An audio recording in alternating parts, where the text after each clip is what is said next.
Let's see if we'll record. There we go. Skype seems to be working right now, which is a miracle. So no, Hooray, miracles. yeah, I got the internet working like yesterday, fairly well. So let's I'm hope this. magnets. How the Yes, fuck do they work? dude, clowns have no idea how.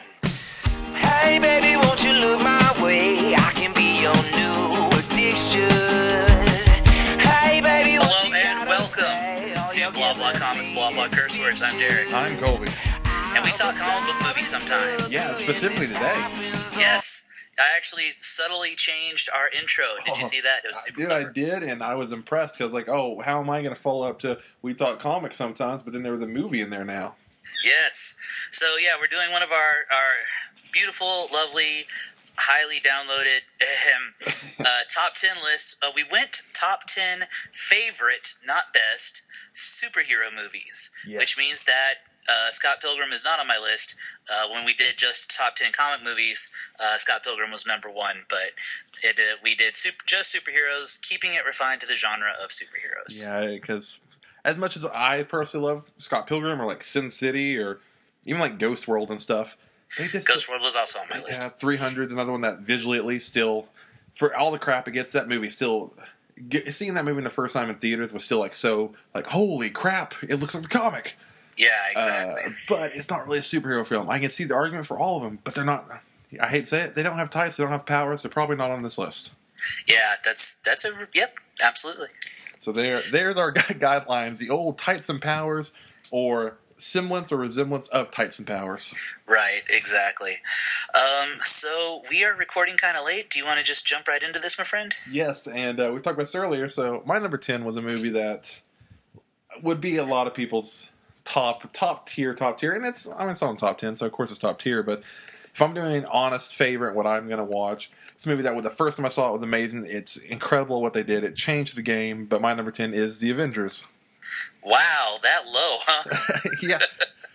Like I said, I know we'll talk about it more later, but Yes, we will. so really quickly, I can't take away from the fact of seeing the groundwork being done slowly over time, and then having it finally come together and it actually not stuck. I mean, not only groundbreaking for what they attempted, but the fact that it didn't suck is amazing. Right.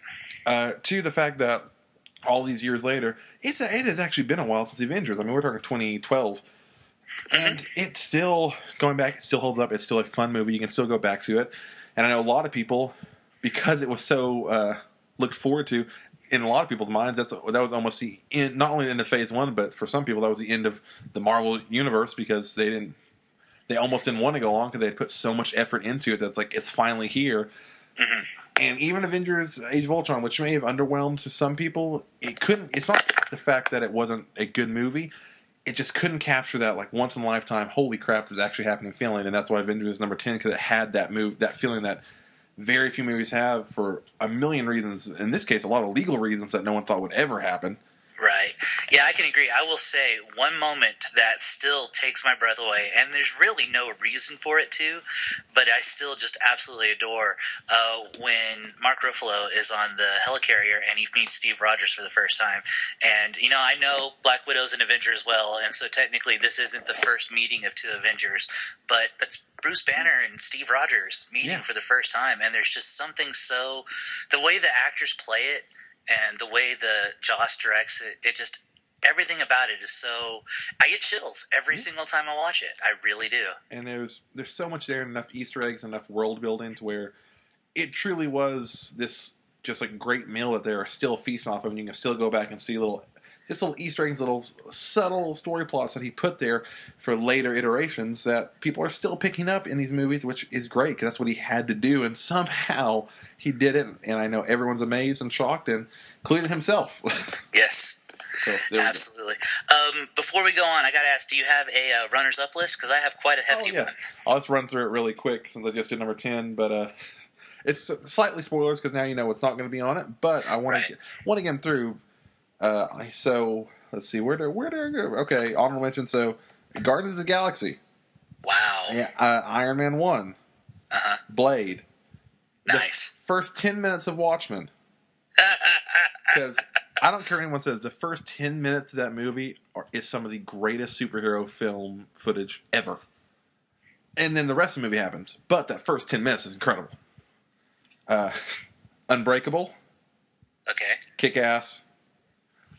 One that holds near and dear to my heart, and once again, it's kind of a superhero team, kind of not. And I couldn't put it on there because I'm almost too biased on it, but the Rooster Teeth movie, Laser Team. That's fine. I'm okay with that. The Crow 2, City of Angels, just because I don't care what people say, that's not a bad movie. And it gets a lot of crap. I disagree, but I understand. It gets a lot of crap, but I still love Crow 2.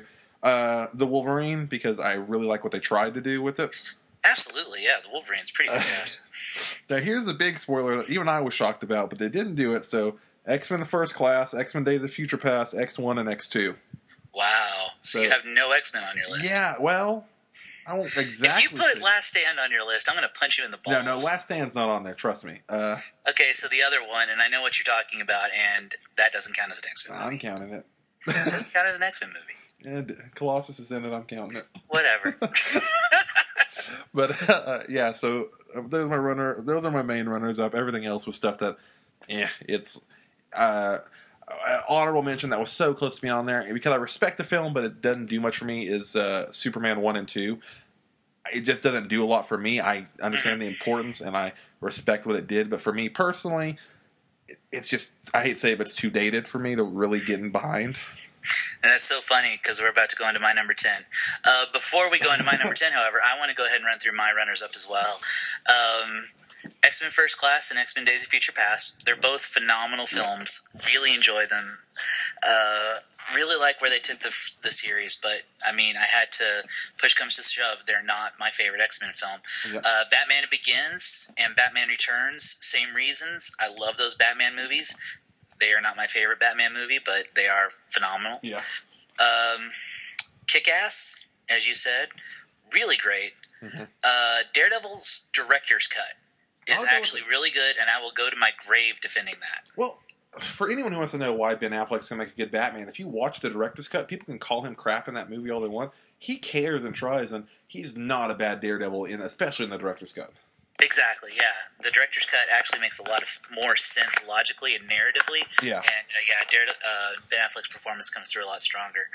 The Wolverine, most of the reasons you just said. Also, I think that Yukio is J. Jonah Jameson levels of perfect casting for film. She's amazing. Speaking of amazing Spider-Man, we both talked about our love for, what's the guy's name? The guy that dated Emma Stone forever. Andrew Garfield. Yeah, Andrew Garfield. We both talked a lot about our love for his Spider-Man movies, and really the first one is far better than the second. But ultimately, I couldn't say that was my favorite Spider-Man film. Oh wait. Before you go on, while we're on this, I have to ask, because for those who don't know, when we're recording this, we haven't talked about it yet. What did you think of New Spider-Man? The quick glimpse we saw of him.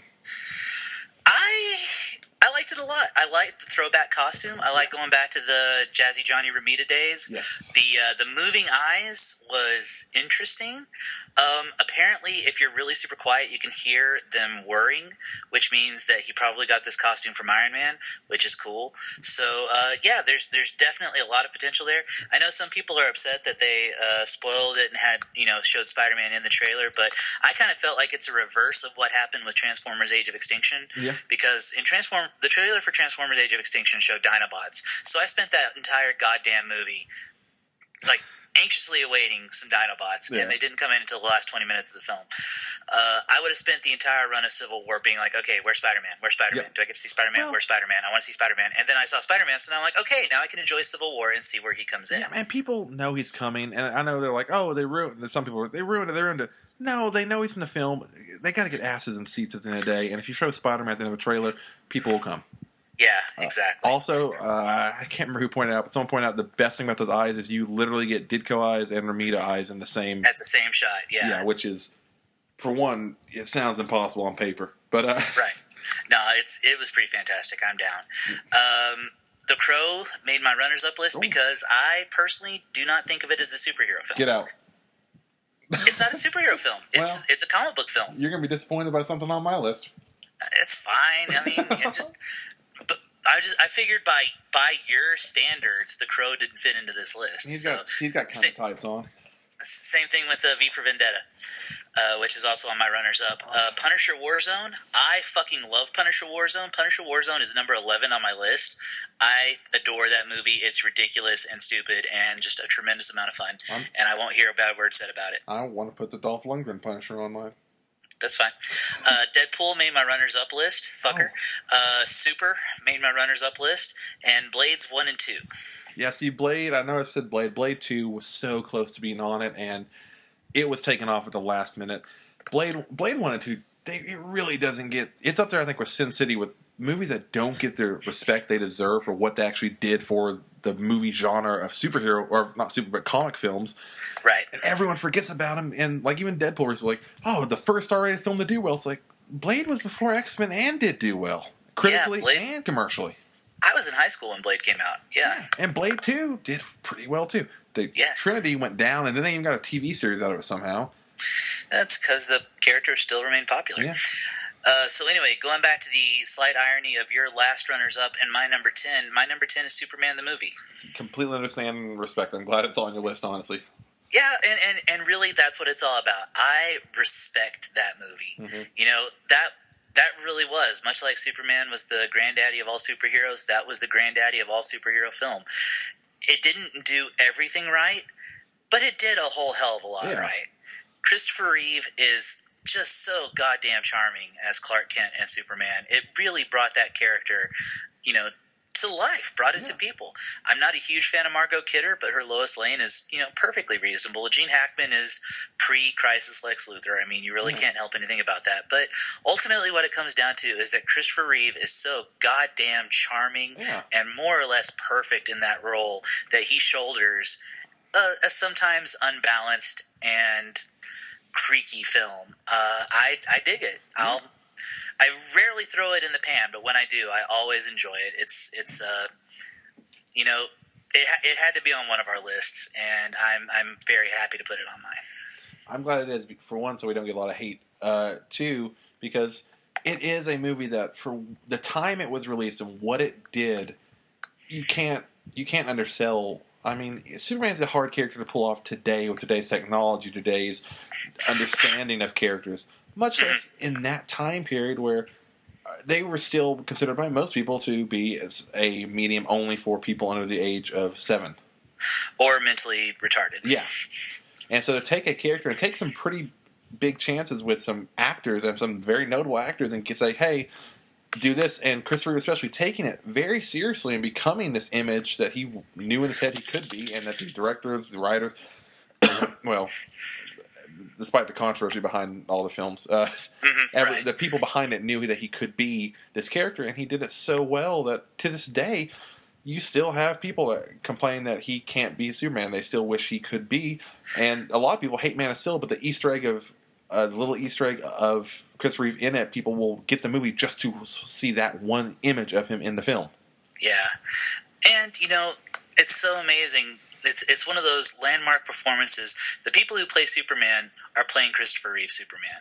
Yep. I mean, Brandon Routh was very clearly doing it. I think Tom Welling owes a lot of his later Superman development to that. Henry Cavill, there's a few lines that are read very Christopher Reeve-y. I mean, he had such an impact on the character that you can't not play Christopher Reeve Superman at this point. Yeah, and which is a good thing, because he set the bar so high from the beginning that until we see someone top it, it's good that they're aiming for that at least. Yeah, exactly. Well, so that's my number 10, Superman the movie. Well, I'm going complete reverse for my number 9, basically, where someone that once again I'll consider a superhero. He's kind of blending the lines, almost like Crow, but it's someone that at the end of the day he has a tragic origin story. He has a weird costume that people recognize, and he has a team of people. I'm going Hellboy. Nice. For one, once again, another movie that I feel is so underrated, and one that people just don't give the time of day to when they should. See, I actually would prefer the Golden Army to Hellboy. Oh, see, I think that one made it closer to the comics. See, I go back and forth on them, but at the end of the day, I feel like Hellboy.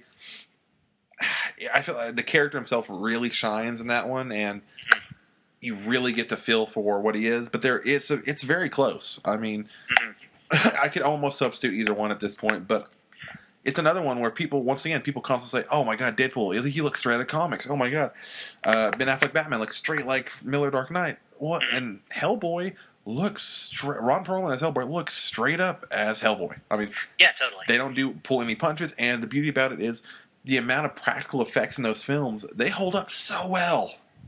Yeah, that's absolutely true. Like- yeah, I can't argue. That's really wonderful. And plus, you just get some really Guillermo del Toro. Of course, you get the really creepy, cool imagery going on that is so perfect for that film. And it's also one of the few occult heroes who has had a film done properly. Right. We've seen a lot of films that we've talked before that aren't horrible. Constantine and a few others that, you know what, they're not great. They're compared to the comic book, they're not great, but they're not horrible films. They're pretty decent films in their own right. Yeah. But they're not. I mean, Hellboy. They're the reason why all these years later, people still want a Hellboy 3, and there's still interest, even though Ron Perlman and Guillermo del Toro constantly are going on an up-down slope with that. Right. Totally. But so Hellboy, I had to put it on there just for the respect of that character. I totally respect that. Man, my list is going to end up looking so traditional. I'm glad, because mine's not. That's excellent. My number 9. So I have a bit of a confession. I did not like Spider-Man, the first Spider-Man movie, the Sam Raimi, Tobey Maguire, Kirsten Dunst, Willem Dafoe Spider-Man movie. I just thought he tried too hard. He took Peter from issue Amazing Fantasy number 15 all the way through the more or less the death of Gwen Stacy. So he took Peter on a very near 20-year journey in the course of 2 hours. Took him from high school to 1977 in terms of continuity, and it just tried to do too much. And I thought there were some poor choices made with the Goblin costume. I saw the film numerous times because it was Spider-Man. It was the Spider-Man film, but I never really clicked with it. I never really latched onto it. But when Spider-Man 2 came out, I was like, okay, this is Spider-Man. This is what I wanted to see. Alfred Molina's Dr. Octopus is that's beautiful. The person who should have gotten an Oscar for a comic book movie before Heath Ledger. I mean, let's be honest. He's great. I mean, I'm not even a huge Spider-Man fan, but his performance in that film is so not only spot on to the character, but just inspired. And someone who took a character that people outside of the comic book universe, they know him, but they don't know him as a serious threat. They think of him as a B-list villain for a lot of times. Right. And he made a character that could have been so cheesy and so bad. I mean, in name alone, Dr. Octopus. Right. And somehow turned him into this terrifying, psychotic, realistic take on a character that you felt for him. You saw where he was coming from. You know what he was trying to do. You saw, even in this super evil, just malevolent anger, he was still trying to do something that his heart had good in it. Right. And what a lot of people don't realize and have forgotten is that up until the Goblin threw Gwen Stacy off a bridge, Dr. Octopus was Spider-Man's main villain. Yeah. He was the number one A-list Rogues Gallery villain. And to have him done so perfectly on film, both in costuming and in character, was just, it was a revelation. I really feel like Tobey Maguire was much more comfortable in the role. I think Kirsten Dunst was at her least irritating in that role, in that movie. Just everything about that movie clicked. Harry Osborn's descent into madness, and following up with the finding his father's goblin treasures at the end of the film. Just everything about that movie is note perfect. It's the Empire Strikes Back of Spider-Man movies, and it hits everything it's supposed to. Every beat, every note, every moment just rings true, and it's easily the best of the Spider-Man movies. Oh yeah, easily. I don't even think there's an argument for any other one by far. Right. I mean, like you said, I think the first one, I mean, a lot of people like it, but I think anyone who likes the first one, for the most part, will say the second one is hands down better. I think the second one, the only thing you could argue is the first one has maybe a better pace in parts, but the second one is so good that it doesn't even matter. And not to mention the train fight. Mm-hmm. Oh yeah, the set pieces are astonishing. The fight scenes are phenomenal, and that alone is worth seeing that film for. And Spider-Man actually tells a funny joke. Yeah. He only gets one, but it's actually a quip in the middle of a fight, and it's funny. And yes, I waited an entire Spider-Man movie for Spider-Man to make a joke, and he didn't. So when he finally was like, "Here's your change," I was like, "Yeah, Peter, that's dumb and cheesy. I love it. Thank you." And not to mention the line towards the end where where he's going to save Mary Jane and they're in the web together, and he just like has that like, "Hey," kind of moment. Yeah. It's once kind of like the new Civil War trailer. It's so cringy in a relatable way. Yeah, exactly. Of like, yeah, I'm Spider-Man and I'm here to save you, kind of thing. It's great. That's all. I agree. Like that should have been on my notable mentions. Now that I think about it. Now. Once again, yeah, I'm going very different here. So I had to put this on here because this is another one where I debated for a long time. Is it really a superhero film? And I think at the end of the day, it is and isn't. But for the fact of them having psychic powers, I'm putting it on here. It's I can't wait to hear this. So what happens when a Japanese writer who loves Western culture and who loves American comics basically makes his own? Is my next film Akira? And dude, we're doing an entirely separate list of animated movies. How could you do this to me? Well, this is why I'm doing this. One, I love Akira. Two, it's going to be much higher on that list. Yes, Akira is phenomenal. I love Akira. But I put it on there. I also put this on here mostly because it did have theatrical runs, which for that list I'm mostly focused on ones that didn't, because outside of Mask of the Phantasm there really hasn't been much of shit. Yeah, that's true. And this one's theatrical runs. I know they're mostly in Japan, but I'm counting it. And also I'm counting it because I feel like it's another film where it's definitely not buried, but anytime someone there's an opportunity to bring it up, I bring it up, mostly because there are so many people I know that even like anime but don't watch it. It falls in this weird territory of it's almost too Western influenced for some die-hard anime fans, but almost too Japanese influenced for some die-hard like American hero kind of people. Right.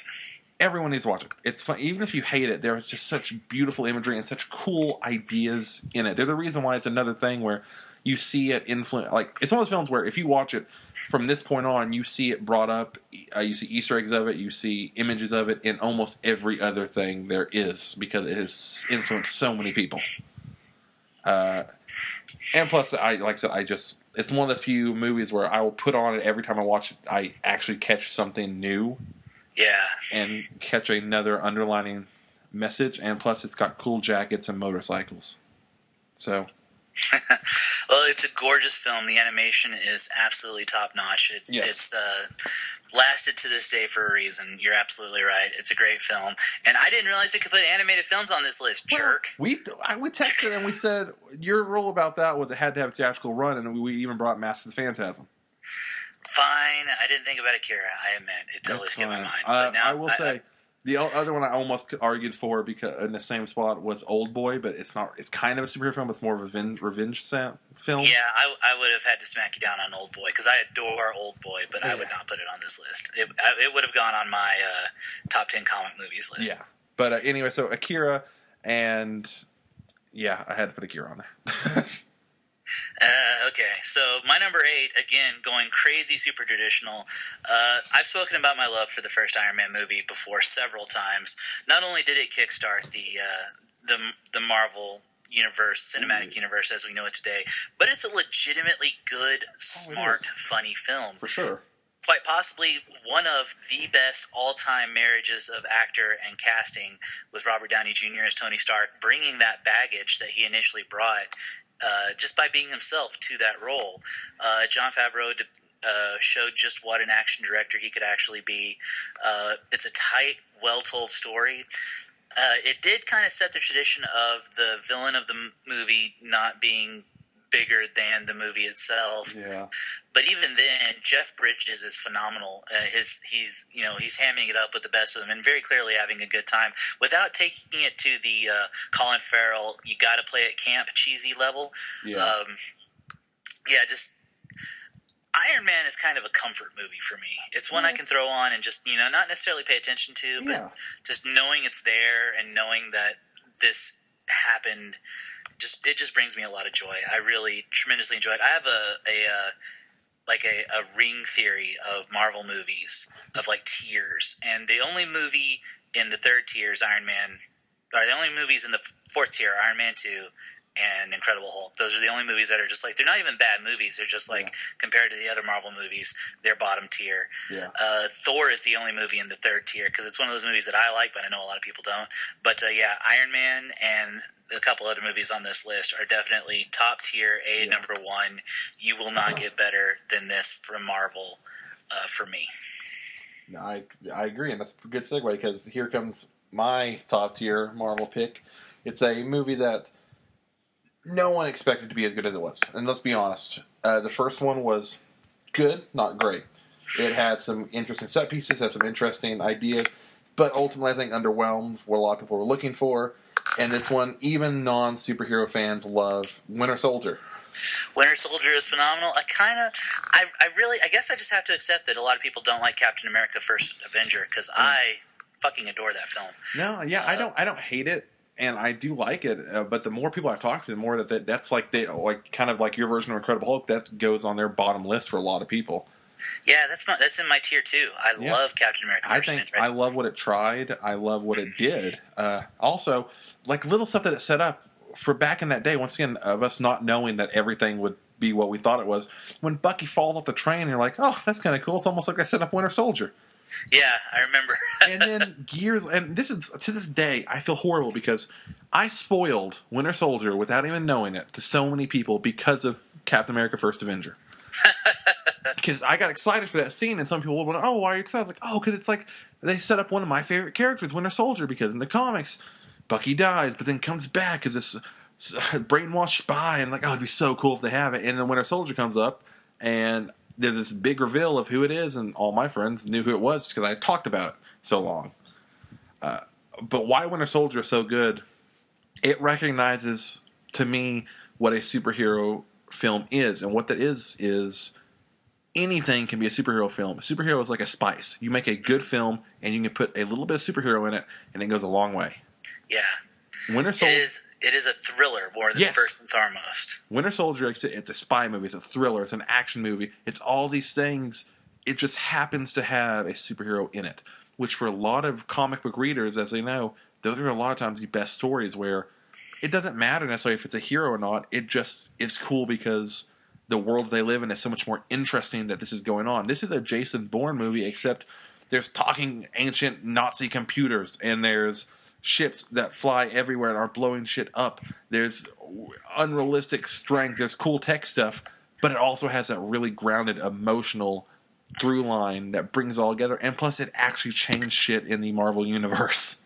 Yeah, I think what you're saying is absolutely right. It's super high stakes mixed with super involved character moments, and it just that's a recipe for a good solid film. Period. It really, and oh my god, yeah, there's just so many scenes in that film that they stick out, they hold up, and it's another film that it's almost shocking that it didn't go on to just rake in the awards, because you talk about this cinematography on that film alone, it's just clean, it's crisp to the point of any major film that wins awards for cinematography, it has that same level, if not better.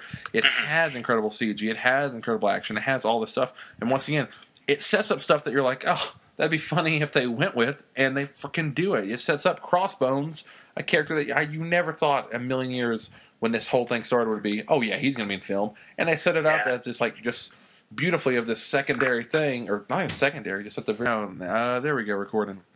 But no. But yeah, it sets up so many cool things that just go on and on. I'll say we are going to talk about Captain America: Winter Soldier later in this list. Okay, well, I will end it there then, because it's one of those films I think I could talk a lot about, and that's why it's in the top 10. Absolutely. What are we on, number 7? Yes. My number 7, no preamble to this one, Guardians of the Galaxy. Yeah, I was hoping to be on yours. And I'll tell you, honestly, for me, it's a great movie. It's a tremendous amount of fun. It did the Marvel formula so well you didn't even realize you were watching the Marvel formula. Exactly. It did something new and different. It was funny. As much as we talked about Deadpool being funny, Guardians really, they really got there earlier. Yeah. And maybe not arguably better, but just enjoyable. But really, more than any of that, more than any of the literally hundreds of reasons to like, I got to see Jack Kirby's Eternals. I got to see the Celestials on a movie screen, Yeah. blowing up a fucking planet, and the Infinity Gems and the cosmic marvel of the 1970s that I adore so much for some godforsaken reason was right there, and just played straight and treated with respect and even awe. And I was bouncing in my seat during that scene, and then the cameo at the end of Howard the Duck with an actual acknowledgement to Steve Gerber. Yep. It was just so many nostalgia bits for a nerd like me who appreciates those things, wrapped in a legitimately good, fun, exciting, smart space opera movie, which is again something that Hollywood seems kind of terrified of making. Thankfully, between Guardians and the new Star Wars, I think that's finally going to be broken again. But I mean, there were people who were calling Guardians this generation's Star Wars, and I can understand that. It brought so much to the table and made things fresh and new again in a way that a lot of movies have been, including a lot of movies in the Marvel Cinematic Universe, have been, treading water. No, it's for a lot of people was their biggest worry, but restored the hope for so many people. I mean, that was a film that, once again, on paper, it is a film for most people that broke the camel's back of, okay, Marvel can do anything, I guess. Yeah. They made a talking raccoon and talking tree work. And they made you cry about a talking tree. Yeah, and then laugh about a dancing tree. Right. Within the span of 20 minutes. Yeah. So, anyone who can do that, once again, you really care. Not to mention, they turned Chris Pine. Chris Pine. My God. It's what is his name? I should know. Chris Pratt. Chris Pratt. There's too many Chris's. Many Chris's. Yes, Chris Pratt, a guy known as Andy Dwyer for most of his career. A chubby, funny, awesome character and fun guy, turned him into a awesome, funny, sex symbol, extraordinary space pirate guy, turned a professional wrestler into a really awesome character. Turned all these characters that fit the characters really well, but on paper, once again, on paper, you don't take a TV sitcom guy, a professional wrestler, and some very notable actors and throw them together and go, okay, we're putting $500 million behind you. Make it work. Yeah. Also, I have to admit, I don't like Bradley Cooper. I don't think he's a perfectly fine actor. Yeah. I just don't enjoy him in movies, and his performances don't work for me. But his Rocket Raccoon is phenomenal. Just absolutely phenomenal. Also, I just realized taking one of the most popular actors of this decade, Vin Diesel, and giving him one line throughout the entire film, and once again, making everyone happy with it. Yes, exactly. How did they do it? No one knows. But they did it. They did it, and our hats are off to them. It's wonderful. So yeah, that is my number 7. Yep. Guardians of the Galaxy. Okay, very good. Like I said, that's another one on my mention, so close. But my number 6 is probably maybe not the most personal, but one of the more personal choices on here that I had to put on there. Because as much as it's a superhero film, on the kind of outer shell of it, on the inner of it is more of a story of just kind of when you're growing up and meeting your first real group of friends, mm-hmm. and feeling like you found your people, finding out and seeing what happens as you grow older, as things happen, and seeing how people change, people stay the same, you change, and also how you want to grow with them, and sometimes you both do want to grow together, but life puts obstacles in the way. It's, for those who haven't seen it, the best way to put it, I would say honestly, it's like the male version of Carrie. It's also, I'd still to say the best found footage film ever. And also, I really want the writer on this show, and hopefully that'll happen soon. But he's a busy dude who's also now a showrunner, so our chances keep going down. Anyway, Chronicle, number 6. I haven't seen Chronicle, so I'm afraid I can't say anything. Oh, son of a bitch. For one, just how the story is. I mean, I pretty much said all of it, but how it's handled, how relatable it is, how relatable the characters are, and how it handles found footage. For one, is genius because a lot of people forget this too, but it was the first film where it explained why it was being shot, but in a smart way. And then halfway through the film, it changes because they have telekinetic powers, and the guy wants to be a filmmaker. So what does he do? He learns how to control the camera with his mind, so you get really cinematic shots with a little crappy camera, which is genius budget-wise. Yeah, it's It's also a $12 million movie that made like $127 million. And the weirdest thing about it, and I was watching an interview like yesterday, and it's so sad, but the main two characters of it basically ended up having the same relationship as Max Landis, writer, and Josh Trank, director. Words. Yeah. Anyway, as in the fact of they had a good thing going. Someone went a little mad with power and bit off way more than they could chew really quickly, instead of working on sequels, and ended up in a bad place. And we won't say names, but someone made Fantastic Four.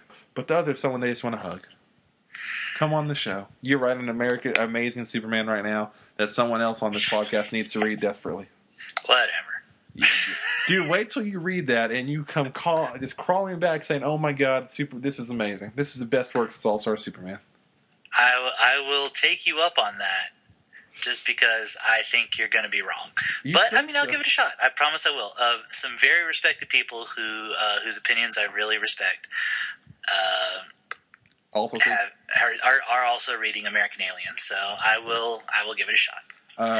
but instead of our love-hate fest on this, at the end of it, Chronicles it's a very unique take in the genre, because for every moment that it is a superhero film, it isn't. They have powers, but that's almost like, once again, my idea of a perfect superhero film. It's another film that just happens to have superhero moments in it. It's not reliant on the superhero fact. I mean, like I said, it's Carrie. They could have anything, which I guess you could argue Carrie kind of could be her own superhero or villain. That's another... Wow, I just thought of that angle. But okay, that's for another list. Maybe this... Anyway. But no, Chronicles, it's one of those films I go back to all the time, and I think it's kind of divided people overall now, where, once again, because of Josh Trank, because of Max Landis, because of all these people, you have this... People look at it and go, oh, well, they associate the faces with the film instead of just looking at the film for what it is. And love the people behind it or not, it doesn't matter. It's still a really cool and original film. In this world of 1 million superhero films a year that are based on 1 million things, having something come out that, for one, took found footage, which normally doesn't work, took not creator-owned, but a new, semi-new superhero thing, and kind of worked, and threw it in a basically indie friend film. I think that's the theme of my list. All these films that shouldn't have worked. And then you watch, Chronicle, I watched it 2 days ago. It's one of those films that's kind of how I judge this list is, what are films that I still want to go back and watch because, man, there's something there that I love, and Chronicle's one of them. Sadly, Chronicle 2, the script is out there now, but will probably never be made because Fox, well, for one, Josh Trank made Fantastic Four.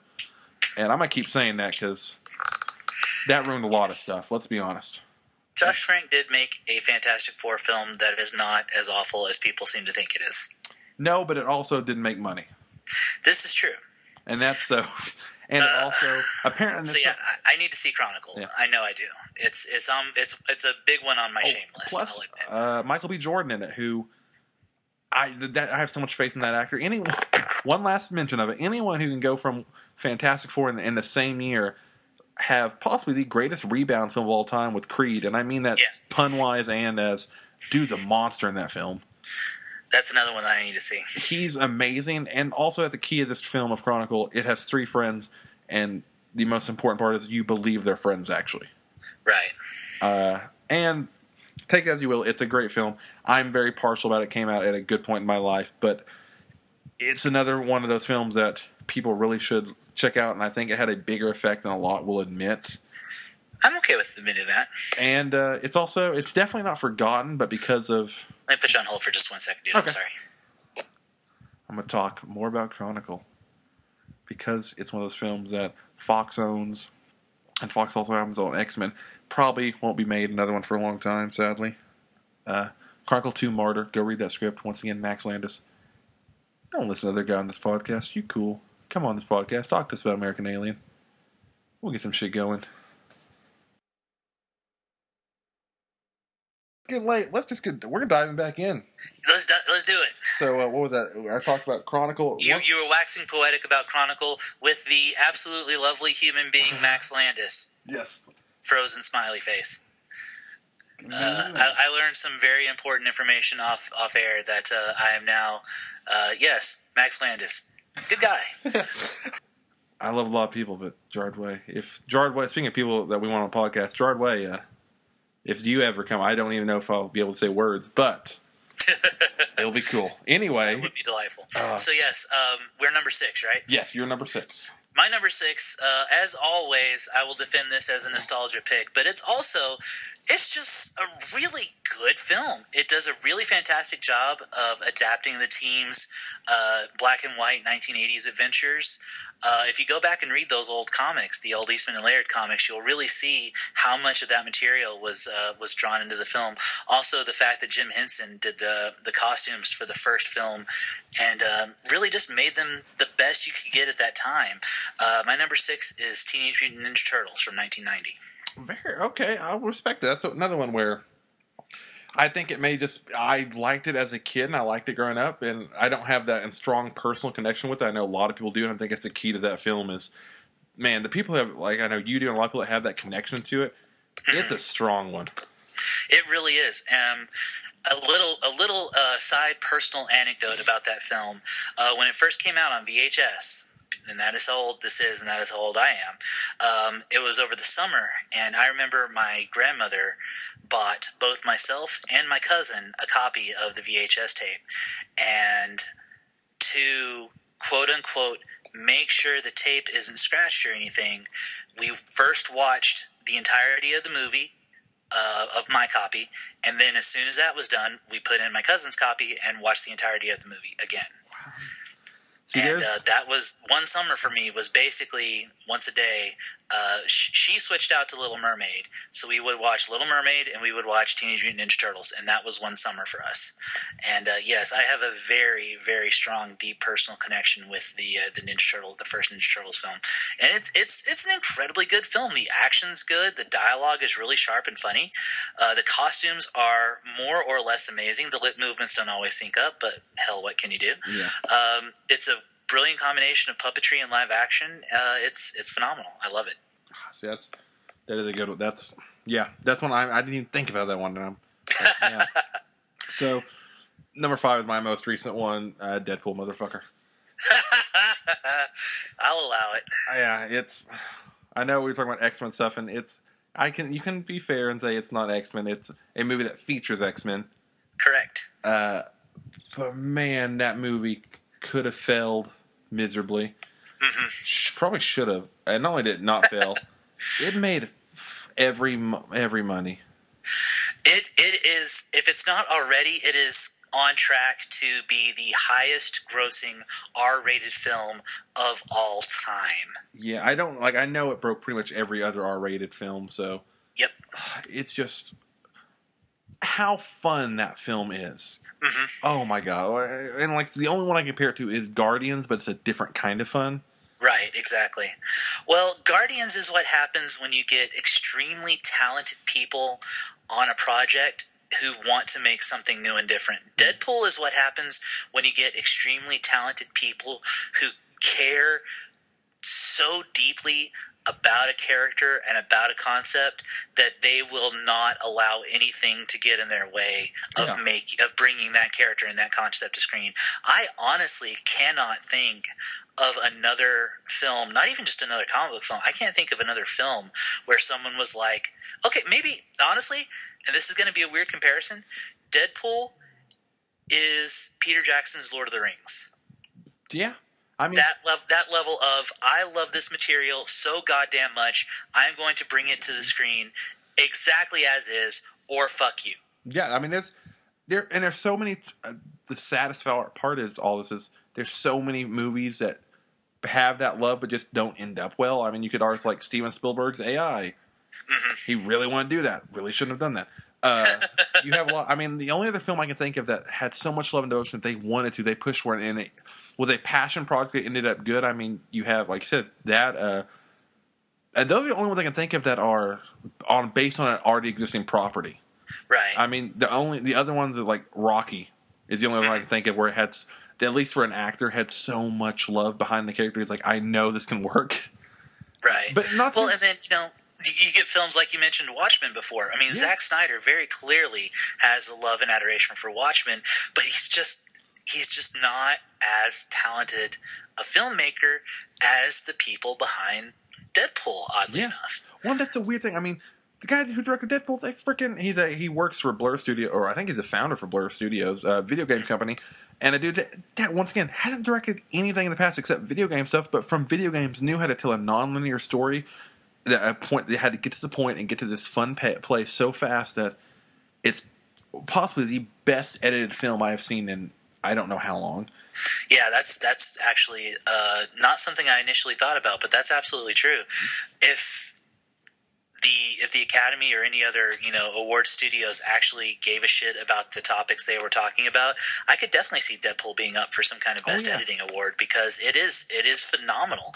And you're right, it tells a nonlinear story in a completely logical, linear way. It's there are levels of that movie that are just How is fucking Deadpool such a well-made film? Exactly. That's for the most part the theme of my list of being so that shouldn't have worked.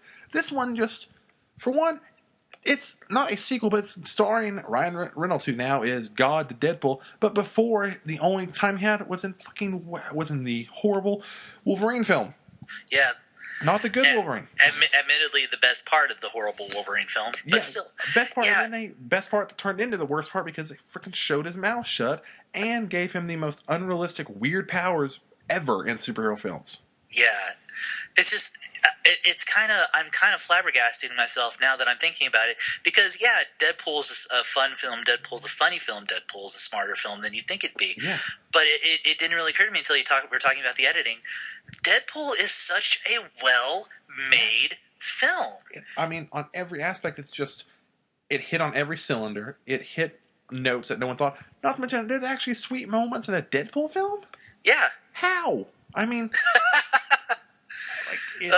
Happy International Women's Day is still probably my favorite joke, but also character moment between those two characters because it feels so real. We were talking about before the podcast about where I was about movies and stuff. It's almost got like this. The only person I know who has hit those same moments are like in like Chasing Amy and a few Kevin Smith films as combining crude but sweet at the same time. And those movies don't make $700 million. Right. This one did, and did it so well. Yeah. You're actually kind of shaming me for putting Deadpool in my runners-up. And the main reason I put Deadpool in my runners-up is I really do. It's one of those things where I want to marinate on a film for a while before I go ahead and add it to or take it off a list. But yeah, just looking at it from just a filmmaking perspective, it's not flawless, but it's goddamn close. Yeah, I mean... Yeah, it is so many things that it is the ultimate example of if you have the passion to make sure a movie works and it's in hands that actually care about it and that want it to be something good, that they put actual stakes behind it being not only being made, because a lot of people want something to be made and then it's made and it's like Vin Diesel and Last Witch Hunter, where admittedly it's a fun film, but no one's going home going, oh, you gotta see this film. Right. It's one that they wanted it to be made, and they want it to be made right, and they hit it out of the ballpark. Yeah. Cool. Well, I feel kind of silly with my number 5. Okay, so everybody here knows I'm an X-Men fan. I am an dyed-in-the-wool, hardcore X-Men fan. I cried about the X-Men the last time I talked about the X-Men on this podcast. That is how much I identify and love this team. So when X-Men Last Stand, not X-Men Last Stand, X-Men 2, X-Men United. You were about to throw me for the biggest loop. I was. I'd like to say I did it on purpose, but really I just got my subtitles confused. X-Men 2, X-Men United came out.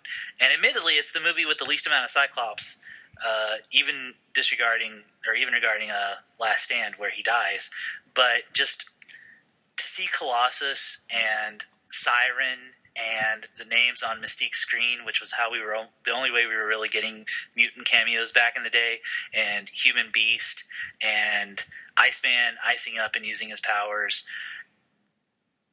It was something I wanted for so long that it made a pretty indelible impression on me. And as great as X-Men First Class is, and as wonderful and smart and probably overall a better film as Days of Future Past is, X-Men 2, just like Spider-Man 2, was something that I'd been waiting for so long, crystallized and realized. And until they ruined it, it also had the best setup for a film in a very long time. Yes, oh yeah, that cliffhanger ending, man. Which, if Bryan Singer had been able to stick around, or if, the guy that directed First Class, whose name escapes me, Matt Vaughn. Yeah, if Vaughn had been able to do the film he'd wanted to do, then I think the Phoenix Saga would have been treated so much better. But still, X-Men 2, it's genuinely a classic. I mean, maybe at the time. Have you tried not being a mutant was such a perfect modern metaphor for mutation. I mean, now it rings a little hollow and a little silly because we have made such great strides. Not 100% strides, but definitely solid forward strides in acceptance of homosexuality in our country. But at the time in 2002, that was such a perfect note to include and kind of frame the debate of mutation as metaphor that it captures everything I wanted an X-Men movie to be when it came out. It's the home run where the first X-Men movie was a solid double. I don't want to say it's perfect, but it's the best the X-Men have been and can be, at least so far. Plus, it has the best Wolverine kill in it. Oh yeah, a number of them. Yeah. And Nightcrawler. Nightcrawler's amazing. Yes. Next to the opening of Watchmen, I'd say the opening in the Oval Office with Nightcrawler is like probably my favorite opening to a superhero film. Yeah, it's basically perfect, and Alan Cummings' Nightcrawler is absolutely delightful. And Storm loses the shitty faux Kenyan accent, and oh my god, just everything about that movie is amazing. It's great. Yes. Well, so yeah, that's my number 5. My next one is another one a lot of people would say is perfect. One that, once again, that's a lot on my list. I debated, is it a superhero film? Which I had debated a lot on stuff because, on one hand, it's like, okay, it has a weird costume. It has psychic powers going on in it. And it does come... You and psychic powers. Huh? You and psychic powers. Yeah, a lot of superheroes have them, and I can fall back and say, well, it's got psychic powers, doesn't it? And also, because it comes from a comic, and it comes with... Once again, I don't know how I feel about it, but I'm gonna put Dredd on there. Oh, I'm glad you did, because we're going to continue talking about Dredd here soon. Oh, well, see, I'm glad that we are, because that proves my point. Because once again, it's one that he's a very British superhero, and he's a hero to a large degree. But he's also, you can make the argument kind of like Punisher. Is it really a superhero comic? Is it really? But for this list, I'm putting it on there because it's a fucking great film.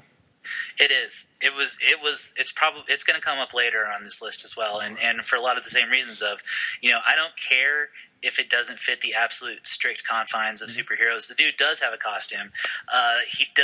And Dredd is absolutely faithful to that costume. It's faithful to the concept of Judge Dredd. It puts us in that world. It's gorgeously shot. The best use of 3D outside of Avatar, since 3D became a big thing again. Yeah, exactly. Did it steal the plot from The Raid? Did The Raid steal the plot from Dredd? Nobody knows, but they both do different and equally amazing things with the idea of one lawman or a small group of lawmen trapped in a large, oversized building filled with nothing but criminals. Yes. I love Dredd, and I'm not going to be able to talk too much more about it when I actually get to it because I think we've hit on a lot of the points why it's so wonderful. Well, but it is. I had one more thing. Okay. Psychic powers. Yes, and the way they handle Judge Anderson's psychic powers are just really, really fantastic. I love that actress. I love how they portray her powers and how they work in the context of the film, yeah, it's fantastic. It's phenomenal. And we all messed that up because no one saw it in theaters for the most part. I tried. I just couldn't make it to the theater for the 1 week, maybe 2. It was here. I did, and I remember being one. I think I actually saw it twice in theater. Nice. I think both times. One time I know I saw it with some family, and it was very empty. And the next time I saw it by myself, and because it was like 2:00, and I had like an hour or so to kill, and I was just by a theater, and I was like the only one in there. So that explains a lot about Dredd. But yeah, so Dredd's an amazing film, and man, we could have gotten a sequel, but we all messed up on that one. Well, it's kind of like my friend Sam says, who is the biggest 2000 AD / Judge Dredd fan I've ever met, and this dude would school you 6 ways from Sunday without even trying. But Dredd, after Stallone's Judge Dredd, Dredd kind of had to be the sacrificial lamb.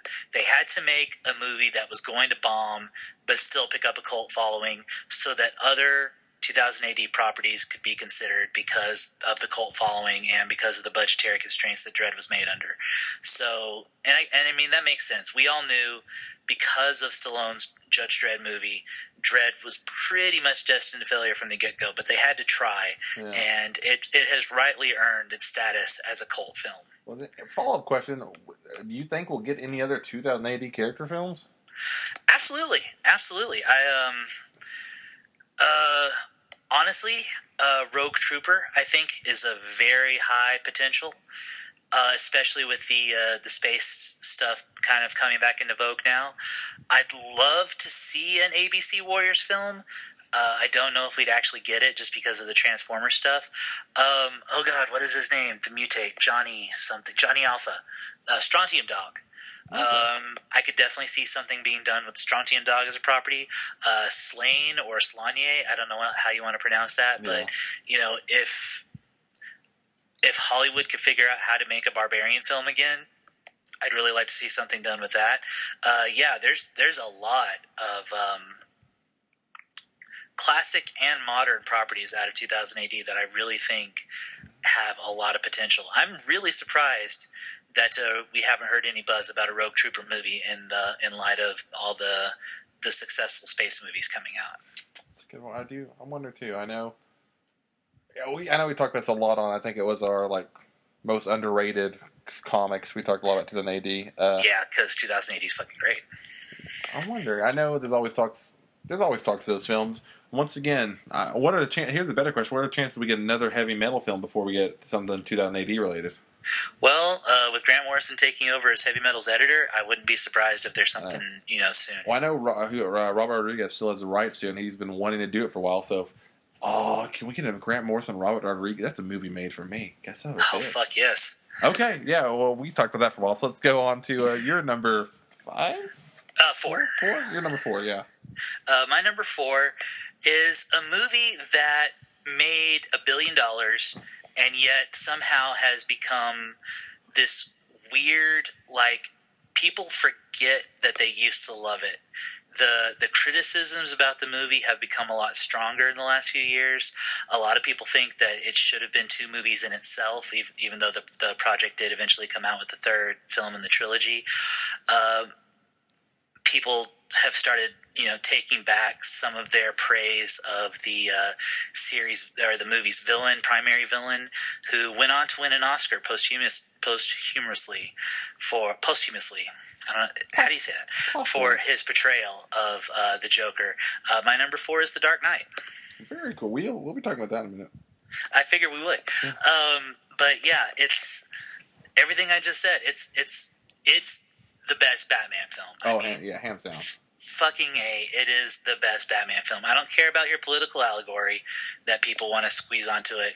I understand that Batman Begins is a great Batman origin story, and it is, and Batman Begins is fucking phenomenal. I adore Batman Begins. Yeah. There's so much right about that. But, I mean, call it what it is. Heath Ledger's Joker is one of the best villains ever put on screen, ever. Yeah, I mean, at this point, he's up there with Darth Vader. He is up there. I mean, crap. That's almost. He's in a league of his own at this point, almost. The only actor I would say who's done more for the Joker than Heath Ledger is Mark Hamill. Yeah, exactly. I mean, and even then, sadly, because Hamill's behind the voice, and a lot of people now know it's him, but so few people still do that. Heath Ledger just gets a popular vote by most people because they don't even know Hamill does that voice. And right. But I mean, and also Hamill's been doing it for years. Yeah. Heath Ledger did it for one film and had almost as much impact as a nearly 20-year performance. Yeah, I mean, even to this day, the fact that it's almost like Reeves and Superman, where every Joker from now on, including Leto's, as far as they go away from it, they are still going to be compared and more than likely going to be sharing somewhat of what Heath Ledger did to Joker. Yeah, exactly. So, yeah, I mean, I agree 150% about that one. So, yeah, and replacing Maggie Gyllenhaal as Rachel Dawes was really a stroke of genius. Maggie Gyllenhaal, I mean, don't get me wrong, I actually like... What's her name? Katie Holmes. Yeah. I enjoy her. I think she's okay, but I think Maggie Gyllenhaal is just such a more dynamic person and character. And having her in that role, considering how small the role actually turned out to be, especially since character dies halfway through, she brought so much more life to it than I think Katie Holmes would have. Aaron Eckhart's Two-Face Harvey Dent is, again, a revelation. Such a strong take on that character. Yeah, I mean, everything about that film hits. I don't understand why the love of that film has been walked back. I mean, did people hate Dark Knight Rises so much that it tainted their memory of how good Dark Knight actually was? I don't get the criticism, because to me, it is still such a force of nature of a film that it just draws me in and captures my attention. I mean, as with a lot, I think it always is the circles you're talking to and who you hear. And I think it's a lot of, it just depends. I think it's such a dividing film, which is a good thing for what it is. Right. It's one of those rare pieces of art that I'm going to talk in a little bit, but it's such a rare piece of art where it captured everyone's imagination, it captured everyone for that moment, but also had enough undertones where even years later people are catching stuff going, oh wait, I don't know if I agree with that. Which is, once again, what a lot of great art will do is, if it can years later still make people question things and go, what is that? Dark Knight is a superhero film that was made not only as a statement, but it brought superhero films to a new level of, it can be this. It doesn't. They were good before it, but we can reach to not only be better than the quote unquote traditional good films or traditional action, traditional drama. We can not only be as good, we can be better. Right. And until Dark Knight, no one had shot for that kind of level. Right. So yeah, I agree. Are you ready for my most controversial pick of this one? Let's hear it. So once again, this is one that there are two choices here, and I can't put one. How to put this? This came to me not long ago. They're basically the same film, actually, but I'm going with one to the other. So this was almost Passion of the Christ. Okay. That one would have been too long for me to have to go into discussion for, and that's an entire podcast on its own. That is a podcast I'm looking forward to hearing. So instead, I went RoboCop. You know, I'm actually totally okay with RoboCop in a way that I was going to argue at Passion of the Christ, but please continue. It's the same fucking film. I don't know why you're arguing. Well, because one of them's way better. RoboCop is such a better film. RoboCop has the line, bitches leave. That's true. And if Passion of the Christ would have had... Oh my God. Passion of the Christ had Jesus running over a guy who had been mutated by radioactive waste and the guy exploding. That would have been a much better film. If Passion of the Christ had Jesus on the cross and while they're stabbing, then the bitches leave line. Yes. Perfect. That film would have been perfect. Anyway. If Jesus' gum-chewing partner had gotten shot in the climax of the film and he comes up on her and she's like, Jesus, I'm a mess. That would have been a better film. If fucking Pontius Pilate couldn't walk downstairs and instead tumbled downstairs because he was built wrong, that would have been a better film. Dude, I can do this for hours. Please here's the weird thing, though. I really don't know which one's gorier. True. That's a scary thing about that film is I rewatched it recently and I was shocked again at like I forget because that's a movie like 90-year-olds go like it's a great film and you watch it like this is bloodier than every Saw film combined. Anyway, RoboCop not only does it follow the traditional like tragic origin, rebirth, it also kind of introduces the idea for these films of mid-level villain, top-level villain, and overarching. But once again, you hit it on it. Culturally, what it did, and for what it did years later even, we just talked about Dark Knight. It was a film for a long time that people had so many theories on, so many weird stuff on. And then the director just flat out say, oh yeah, my point of that film, I wanted to show the devil killing Jesus. Yeah. And it's like, wait, what? And then you realize that RoboCop, an origin story, just a Christ movie, recoded, and an awesome fucking film. Yeah, Paul Verhoeven's a fucking crazy bastard, and I love him so much. I think I was watching a documentary about it, and he said that a lot of people want to do a very visionary film. He's one of the people that want to do a visceral film. Yeah. Of just getting you in the action. And also RoboCop is one of the few films on this list that it's like 90 minutes or something. Yeah. In a short amount of time, he creates a new hero. He creates a entire story for it. And by the end of it, it's a hard R film. It is a character that is so universal that it spawned an animated kids show. It spawned toy lines. It spawned all this stuff off of a hard R graphic movie. Oh yeah, it's brilliantly satirical. Yes. It's like you say, graphically violent. It's literally got everything. RoboCop is just. I love that movie so much, and I didn't even think to put it on this list. But goddamn, I'm so glad that it's on yours. I would have to because I was thinking of once again of all these films. It's also called RoboCop. How the hell is this movie good? Yeah. I mean. Look at other films like Time Cop's fun, but not in this. Time Cop's fun, but dumb. Anything like Samurai Cop's fun, but dumb. This is a movie that's actually smart on levels it shouldn't be smart on. Yes, and admittedly, I mean, for better or for worse, RoboCop owes a heavy, heavy, heavy debt to Judge Dredd. Yes. Have you ever seen the first RoboCop costume? Yes, I have. Well, they've actually, I was mentioning that the documentary that actually made me think about this. They flat out said it was a very Dredd inspired thing. It has a giant X on it, has that stuff. Yeah, the first RoboCop helmet is a Dredd visor. Yeah, it very much is. It's almost insulting, and I want to get mad at RoboCop for ripping off Judge Dredd, but I love that movie so much that I can't stay mad at it. Yeah, it's.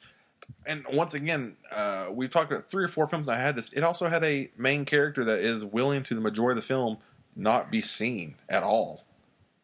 Which, like, you see his mouth for the majority of that film. Right, but he's got that. Peter Weller has just such a distinctive voice, which is why I loved him so much for old Batman in the animated Dark Knight Returns, because he's got that very distinctive Peter Weller voice. Also, side fun fact. The RoboCop outfit was so bulky that in car scenes and the club scene, he's got no pants on. That's fantastic. I did not know that. That's wonderful. Picture RoboCop just walking around without pants on, because that's how he is a lot of that film, apparently.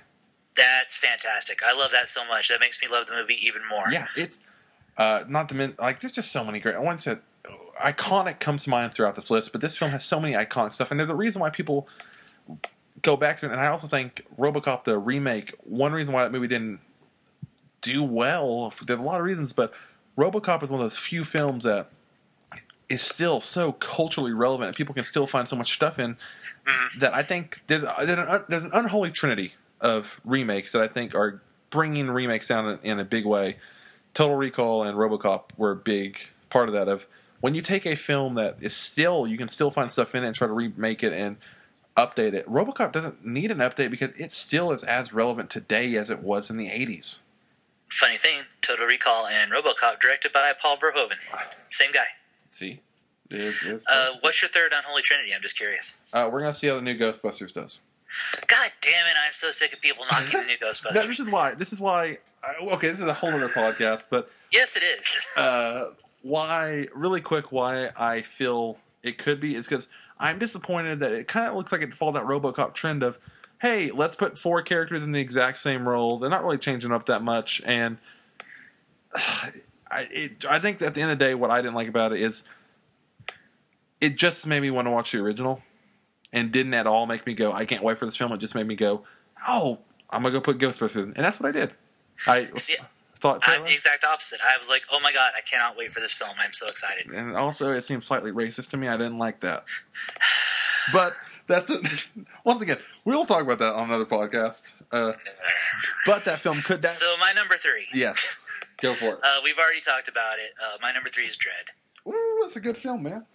Yeah, it's such a goddamn good film. And it feels kind of funny to talk about it just after talking about RoboCop. Yeah. Because RoboCop does owe such a gigantic debt to the concepts that Judge Dredd put into place years before RoboCop came out. But then again, we didn't get a good Dredd film until 20 years after RoboCop. So, I mean, I kind of feel like maybe balance paid. Yeah, I mean, you know? I'll say so. I'll say it's fair enough. And everything we said about Dredd already it stands. It's just a wonderful film. So, that's my number 3. I agree. Slow-mo is a hell of a drug. So let me make sure this is right. Let me look at. Okay, so we talked about this earlier. I'm putting it on the fucking list because you got tragic origin story. You've got a crazy outfit. You've got the face paint. You've got healing factor and powers. I'm going with The Crow. I'm putting it on there. I love The Crow. It's one of the first R-rated movies I've seen. I saw it for a birthday party when I was like 12 with a whole bunch of friends. It was really wonderful. It was an exciting experience. Wait, it was a seminal experience when for you were me. 12? Yeah. With a whole bunch of friends? Yeah. I'm fine with that. I'm just saying that. It was my dad took us. It was great because there were like 6 or 8 of us, and my dad claimed that we were all his sons. Oh my God. So that we could go see this rated R film in the theater. Man, that's. I mean, I'm fine with that because that's like, I know when I think I have an equivalent of that. Me and my brother, my dad took us to see, I think, Freddy vs. Jason. We were like 11 or 12. Oh God, I'm so old. But I just like the idea of a bunch of like gritty R movie of a lot of kids going there and seeing it. It's like that is pretty cool though. That's a cool move. So yeah, I'm not gonna yell at you for putting it on your list. I didn't think it was a superhero film. I don't think it's traditional, but I do think it fits it because it fits it enough to where I'm comfortable putting it in a superhero category. And, I'm okay with that. But not to mention, like it's. I talked about The Crow a lot on my. I think it was like our top 10, our favorite stories. Period. And it was high on mine. Not just that, but you won the goddamn James O'Barr versus Jonan Vasquez fight, which I thought I had in the bag because you were able to talk me into some points about The Crow that I had to admit you were right on because I was a fan of that too. I just thought I could argue Jonan Vasquez more. So yeah, it's your property, Matt. I've argued it a lot, but it's one that it was one of those few stories that I read and was like, oh, this. Before that, I had Crow is one of the early books that was really fundamental in making me the kind of fan of comics and movies that I am. But it's one of the few stories that it always is relevant to me, and I can always come back to it. It's such a just heartwarming in the most dark way. Mm-hmm. And when the biggest thing about it is both the movie and the book, you can feel the reality and emotion of what it is trying to do on screen. Yes, I get there's some moments that can come off kind of corny, but it's such a line of corny, that perfect line of it could be corny, but I don't think it falls into it because it's just so heartfelt and actually is there. Even little stuff like it can't rain all the time. To this day, if I hear, if I see, if it does something, it just does something to me. Where I'm like, oh, it's so good. And you can play be like things that the film franchise went downhill. It definitely went downhill, but that's why I mentioned Crow 2. I think Crow 2 has some of that same. It wanted to do a lot of the same heart. Yeah. And I think past that, they got to that point of, oh, this other guy died, and we can do cool stuff. Yeah. Talk about just so many cool ideas and scenes in that film that are just. I mentioned iconic before, but just. In my heart, holds such a special place. Plus, a badass soundtrack. Yeah. First time I ever heard The Cure. See, great with The Cure. You have just some weird stuff like Nine Inch Nails Joy Division covers on there. Yeah. You have plus just random shit of like The Crow playing guitar on top of a roof. Why? Because fuck it, why not? It works and it's there. Well, because they needed some footage of the Crow doing something and Brandon Lee was dead, so... Oh yeah, it still works. That's yeah. what. I have one last thing to say to you. Yes. Mother is the name for God on the lips and hearts of all children. See, it's beautiful. Your daughter is out there on the streets waiting for you. It's beautiful. Yeah, it really is. But then she makes crappy breakfast, but it's okay because she tried. Exactly. And as someone who has a shitty mother, that line has stuck with me for years. Oh, I have good mother, but I know shitty people. My number 2, bringing it back to the crazy normal that I've had this list, another one we've already talked about. And again, for a lot of the reasons you stated, my number 2 is Captain America Winter Soldier. Oh, so good. It is so good. It literally is. It's a spy thriller film with a superhero mixed in, and it showed that, the Marvel formula was malleable. It could do something besides just a straight superhero narrative. It's besides Guardian of the Galaxy, Cap is the one that has most strayed from traditional superheroics and did something new and different. So I really can't add too much to all the praise that you've already heaped on it on this list. So I would just say that, yeah, I really think as far as a comic book superhero movie, Captain America 2 really breaks the mold. Ooh, I like it. Oh, this is my number 1 now, isn't it? Yes, it is. So, for my intro to this, I like doing intros for these. 2. My intro to this, I have always been someone that I love and hate, ironically, the concept of duality. As someone who is someone who is bipolar, someone who has many friends that have the gambit of mental disorders and diseases, and someone whose entire life has had more psychotic stuff than the norm, as Derek can attest. No film captures the essence of duality for me, from its structure to which essentially is not a 3-act structure film, one that you could argue is a 2-act structure film, a 4-act structure film. You could argue 6-act, but it's kind of weird if you do that. But someone that the first film is basically 2 films in one, a light film and a dark film, The Dark Knight. Yeah. To me, it captures what no other film does. It feels weird and wrong because it's supposed to feel weird and wrong. The first film in it, you have the hero triumphant. You have him win the day. You have him happy. You have the White Knight. The second of the film, you have the Dark Knight. You have him fall. You have him become the martyr. You have this ultimate thing. Yes, you have the obvious. You have two faces of villain. I think a lot of people shit on the film because it purposely plays with the structure of what a typical film is. And to me, it's always been brilliant to me. And that's another thing that it's lost on them. The whole White Knight, Dark Knight dynamic of switching the roles off and on and switching what film you're watching. And just constantly asking, what is it that makes you who you are? What is it that makes a hero, a villain, a villain? And is a lie good? Is good a lie? It has all these brilliant ideas I think are explored a lot. But you have this mountain of crap. And on top of it, you have just a solid superhero film that, once again, has the most iconic villain of our time, or at least of the past 20 years on screen, and you have someone hit a villain so pitch perfect and embody the villain so much that he becomes that character to the point of you don't even want to see. After Heath Ledger died, you almost didn't want to see that character, and not only in film and TV, but in comics he was off limits because you didn't want to see that character at all because you only wanted that was the version in your head. That was that character. A film that you could argue Christian Bale, his version of Batman's not great. His version of Bruce Wayne's that bad. Everything about that film could fail, and Heath Ledger's performance alone and the ideas of the film are so powerful that I think it could carry it. Yeah. Yeah, it's like building a Lincoln log cabin and having a few pieces missing almost doesn't matter because somehow it's still being held up by a super strong piece. You have just. I can't talk enough about it because it is for me, it's a living art piece of what a film can be if you play with the narrative structure to a whole new point. And if you really make the viewer, question himself of, if I was in that situation, would I pull the trigger or would I not? Would I do this? Would I kill one man to save all these hospitals?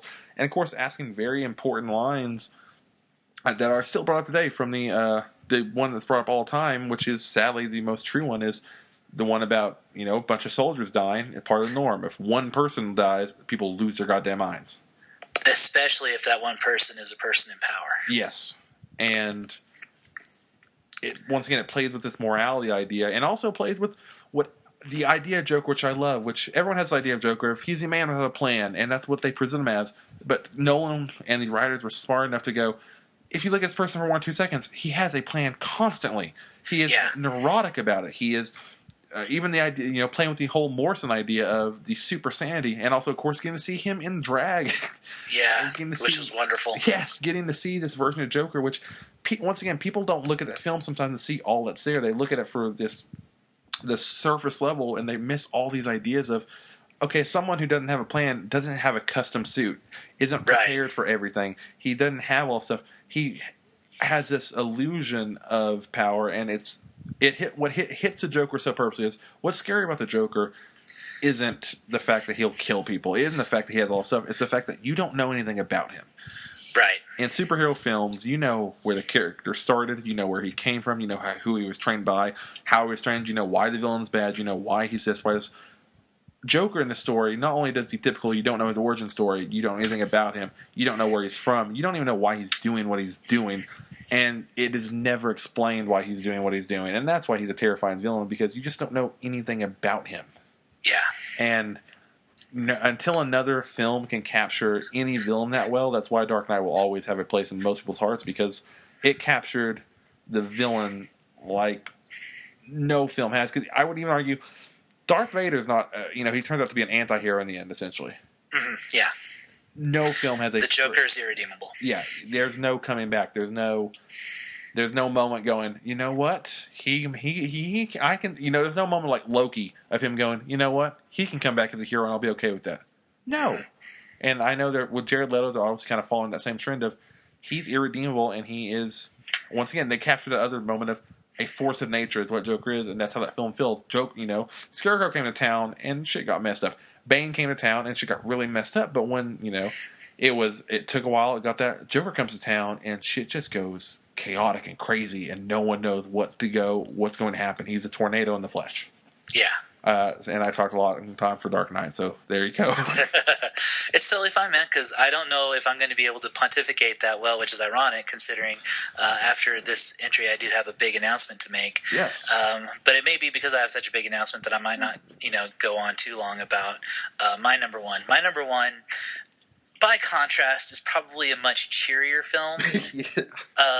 It was a film, much like Dark Knight, that was very heavily anticipated, and unlike Dark Knight, I think a lot of the goodwill that the film bought has continued to permeate throughout the rest of the line of films. My favorite superhero film is The Avengers. Ooh, that's a good one too. Yeah, I love it. Ironically, I really do feel like there's something to talk about in every single minute of that film. Something, some people. The only complaint I really heard was that it drags through the middle a little bit, and to me, the middle is filled with tension as you're waiting to see what Loki's plan turns out to be, what happens. The character dynamics are absolutely wonderful. I've been using the word perfect a lot in this podcast. A lot of perfect films on the top 10. And a lot of what I've been trying to argue is that a lot of these films are near perfect, but I would actually say that Avengers is a perfect film. It's a perfect superhero film. It still holds up to repeated viewing. I love so many different pieces of it. I love how it brought all those characters together and how they're introduced to each other, how the world is treated. The world of the Avengers is treated within the context of the movie. The Thanos cameo, the setup of one of the Infinity Stones, Loki being used as a much stronger villain after his appearance in Thor. There's so much to discuss about Marvel's The Avengers that, drumroll please, Well, first I want to say thank you for referring it to as Marvel's Avengers, so we don't get it confused with the British TV show or movie. Right, So because the last thing I want in my Avengers movie is Sean Connery dancing around in a bear suit. Well, I don't know if it's the last thing because I may want that, but yes, drum roll. I may be able to add one actually, so we'll see. Oh, that'd be amazing. Okay, so the big announcement that I've kind of been teasing at for a while. I am starting a second podcast this summer with my friend Shelley called Assembling the Avengers. Inspired by Star Wars Minute, we are going to watch the Avengers 1 minute at a time, 1 minute per day. It'll be a Monday through Friday daily podcast. And we're going to spend probably about 15 to 20 minutes discussing and dissecting that minute of the Avengers. The big hook of the show. I am, of course, a longtime comics reader. I came to the Avengers as someone who had been very well versed in Marvel lore. My friend Shelley is a big fan of Marvel's characters, but didn't become so until the films. Oh. So we actually wanted to play that dichotomy and have her talk about what it's like to discover these characters in this world through the films, and then I talk, of course, about being someone who loved the comics and discovered these characters in the comics and saw them transferred to film. So my favorite superhero movie is going to be one that I'm going to be talking about at length. Yes. Starting this summer. We don't have an exact set release date, but it is in the works.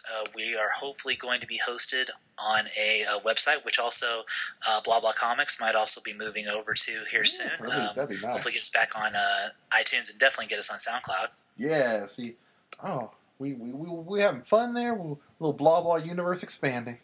Exactly. I'm very happy to report that our friend Lance, some of you may have heard him on his debut on our Daredevil podcast we did a while back. I hope you did. That unfortunately seems to have disappeared from the face of the earth. That through no one's fault. I'm not trying to subtweet you or anything here, dude. I genuinely don't know what happened, and I know you don't either. For those of you, I'm gonna just say it. For those who don't know, we released Daredevil episode. It got put up. I had to take it down and re-edit it because just a tiny little thing was annoying. So I took it down to re-edit it and to save some space and move it over. Took it down, and then the original copy, somewhere along the line, got fucked to shit. And I don't know how it happened, but the version I had basically had first 10 minutes perfect. Next 40 minutes, the equivalent of a drone hovering above your left ear, and then just blank space for a while. Wow. So I don't know how that file got damaged exactly, and I don't know why it did. Tried to work on it, tried to save it, tried to time machine it, tried to do all kind of shit to it, and so basically have 15 salvageable minutes of random moments throughout the podcast. Which is insane. Thankfully, though, our friend Lance will be back. He's going to actually guest host another episode with us soon. He has started his own podcast, The Night Nerd, which he does 6 days a week. It is an 8 to 10 minute podcast, 6 days a week. It is currently on SoundCloud, and he's working to get it on iTunes. If all goes well, hopefully we're going to be joining the Night Nerd Network and getting some expansion out there. So a lot of good things coming up for the Blah Blah universe. Yes, I would like to also start my own podcast called Analyzing Aliens, where I look at American Alien one word at a time.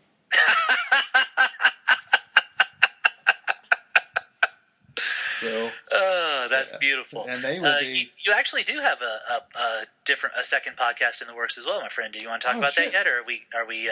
Is that still in the ether? It's still working on. I want to do an anime. I'll just say I want to do an anime podcast because I'm the reverse of that. I don't watch. I love certain anime and stuff, and I have a few friends who watch a shit ton. So we're trying to work on something there and kind of combine the worlds of anime and comics and love and share our mutual love for it, and also because I feel like a lot of you guys would like it too. I think so. I think that's really wonderful. I really hope that something like that comes to fruition soon. Now that does not mean that Blah Blah Comics is going on any kind of break. It doesn't mean that Colby and I are no longer working together. Blah Blah is still my first love, and it is something that we will continue to do. But ever since I discovered Star Wars Minute, which if you haven't listened to, it's a really fantastic podcast. Alex Robinson, who wrote the single best original graphic novel I've ever read, Box Office Poison, is one of the hosts, and he hosts it with a friend of his who goes by Pete the Retailer. And so far they have done Star Wars, Empire, Jedi, and they're going through Phantom Menace right now, and they watch the movies 1 minute at a time and discuss them with guests. And I was so inspired by that format of podcast, I realized the one movie that I really, more than anything, wanted to look at in that great detail was The Avengers, and I couldn't think of a better co-host for that than my friend Shelley, in that she comes at it from such a dichotomous angle than I do. So it's exciting. I'm very happy to be doing it. I'm very, very happy Shelley said yes. So that is something that's a project that I'm super, super looking forward to. But Blah Blah is still my first love. Blah Blah Comics, Blah Blah Curse Words is going to continue being your home of random, nerdy comics and movie chat for as long as Colby and I hang out, I guess. Considering we're pretty good friends, I think that's going to be a while. See, I'm just looking at movie shelves and thinking of ones I want to do. I'm going to start doing just a bunch of solo podcasts to fill the void of so look forward to Punch by Punch, where I look at Rocky for every fight scene, and Mission from God, where I just watch Blues Brothers a lot, and I do commentary sometimes. Nice. We could actually. That would be a fun thing to do. Is to if do you listen to Fat Man on Batman at all? Yes. This has devolved into talking about podcasts. That's fine. They've done a couple of commentary tracks for different episodes of Batman or Batman: The Dark Knight, the animated movie. That would be something I could see us doing. I know the Fantastic Cast did that with all the Fantastic Four movies. So if we could settle on a movie that you and I wanted to really sit down and watch and discuss. That would actually not be bad. We're the first one is Goosebumps. I'm literally just looking at my movie shelf right now, just seeing what's on there, and we'll discuss this off air, man. Okay. If you want to get in on the conversation, if you want to name a movie that Colby and I should watch and discuss on air, if you want to name a movie that Colby should talk about 1 minute at a time, you can hit us up on the internet in all kinds of ways. You can email us at Blah Blah Podcast, which is all one word, at gmail.com. You can find us on Twitter. We have a joint Twitter at Blah Blah Podcast. That's the official Twitter of the Blah Blah Comics, Blah Blah Curse Words. I am at Voodoo Ben. I'm at Hellhound F5. We're on Facebook, Blah Blah Podcast on Facebook. And like I say here, hopefully soon, we may actually have a page on the Night Nerd website. We'll see what happens there. If not, I will go back to my ever talked about, never done idea of creating an actual web page for the site. We'll see. I forgot. I do have a selfish plug that I actually should plug. Yes. I forgot. I actually did shit. I have an album coming out, and the first song was released. Well, it's released now by when you're hearing this. So go check it out. It's under Colby Cudney. That's me. The first song is Generation Hope. It's as pretentious as it sounds. And it's off the album Vaughn, coming out 6/8/16. And guys, no bullshit. It's a legitimately good song. I really enjoyed it, and I'm really excited to hear more music coming out of Colby. It's his first love. It's his first passion, and I'm terribly, terribly excited and proud that he's getting back into that. And dude, I really am. I'm very happy for you, and your new shit is amazing. Thank you, and I agree. Oh man, motherfucker! You better say some really super nice shit about my comic when it comes out. Dude, I already did. Wait, I'm in issue 2, asshole. I haven't read issue 2 yet. No one's given it to me. I only give it because it's not done. It's coming out in May. Well, see, if I would have read it already, I would have known that. So, come May or so, you better be sucking my dick on this podcast. Well, is all I'm saying. I don't know. I mean, if it better be a good issue. I'm not just gonna. I won't just give good for good. I mean, I'll say it's okay. No, I'll say it's good. Awesome. All right. So, yeah, this podcast has gone horrifically off the rails in the best possible way. We love each and every one of you for listening. You're all awesome. Kendra, you're amazing. Josh, you're awesome. Emily, you're fantastic. Those are the listeners that I know for a fact listen. Caleb, if you're still listening, thanks, dude. Chris, you're a great guy if you're still listening. If not, you're still a good guy. Yeah. I don't know anybody else personally who listens, but those are the people that I know for a fact listen to this show. So I love each and every one of you. Colby, do you have any personal dedications you want to shout out? Ryan Gosling and the movie Drive in general is a good film, and so go watch that, guys. Yes, that would be a fun film to do a commentary for. Good night, everybody. Especially you, Ryan. I know you're listening.